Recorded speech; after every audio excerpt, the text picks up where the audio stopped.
Welcome back and thank you for staying with us. Now as the world prepares to celebrate World Radio Day this Friday, the 13th, we turn our attention to a medium that continues to inform, educate and connect communities across Namibia. Now despite the rise of digital platforms, radio remains a powerful and trusted voice. We are joined by David Bishop, a radio DJ, to reflect on the importance and enduring relevance of radio. Good evening, David. Good evening. Welcome. Thank you. All right. Now, as the World Radio Day is being celebrated and the power of radio in general, why does radio still matter in Namibia despite the rise of digital media? I think radio's got that personal, the trust element, because it's so personal, because you're inside people's houses, you're with them in their intimate moments. So there's a level of trust in radio that I think digital media lacks. How has a radio contributed to informing, educating and giving a voice to communities across the country, especially in rural areas? So I think we take for granted often, when we're in the capital and we're connected, I was sitting on my phone just before the interview and the little 5G sign showed up on the top, but there are still people in Namibia that don't have that access, that don't have the connectivity that we take for granted. But radio can still reach those people, especially through your organization, the NBC, the reach that radio stations have to get to different communities that don't always have access to digital media, and to be able to get the message directly to the people that need it. And I totally concur with you. Like in December, I was in the village. My parents were so keen in making sure that radio is on so that they listen and get the information needed, whether it's for them to go get their pension and which time and when and so forth. So indeed, it is still relevant. Now, from an editorial perspective, what responsibilities do radio stations carry when it comes to accuracy, balance and ethical reporting? I think they carry huge responsibilities. I mean, like I said, that trust element, that people have developed a relationship with the person that they're listening to on the radio. They trust that person.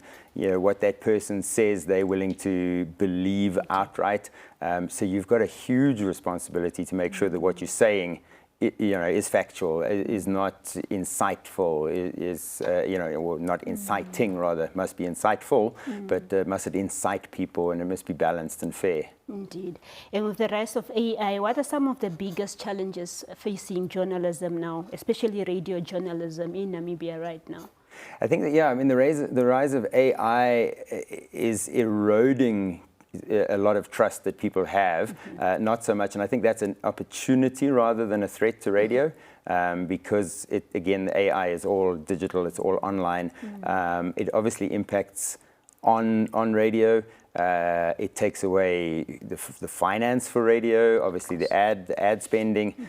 First it was Google, then it was Facebook. Now it's a rise of AI voices, AI script productions. So it is eroding a bit of the income for radio stations and for people working in radio. And obviously the proliferation of all the AI content on there makes it harder for the DJs and the radio journalists to make sure that they are actually reporting accurate information. And how can radio continue to stay relevant?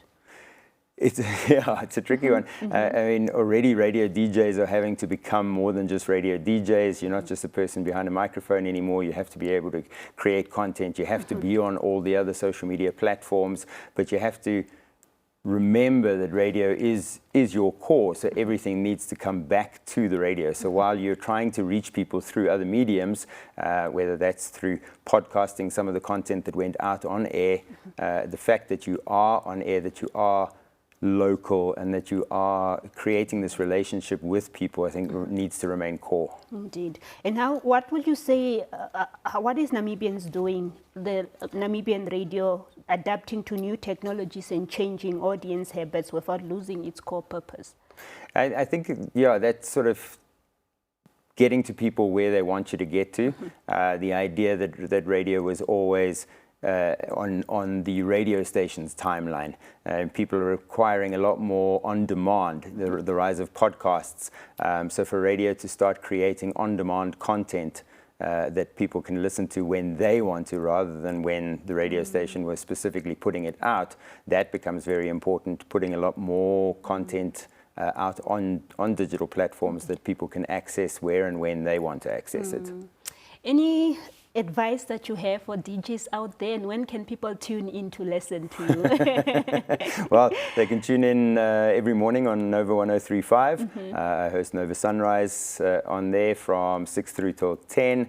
As far as information or messages for other DJs out there, aspiring DJs, I think, just read as much as you can, be as informed about as many things as you can. The sort of jack of all trades, master of none, but that's part of the job. You need to know a lot about a lot. Indeed. Thank you so much for being on the Daily Roundup this evening and just giving us the importance of radio. Thank you. All right.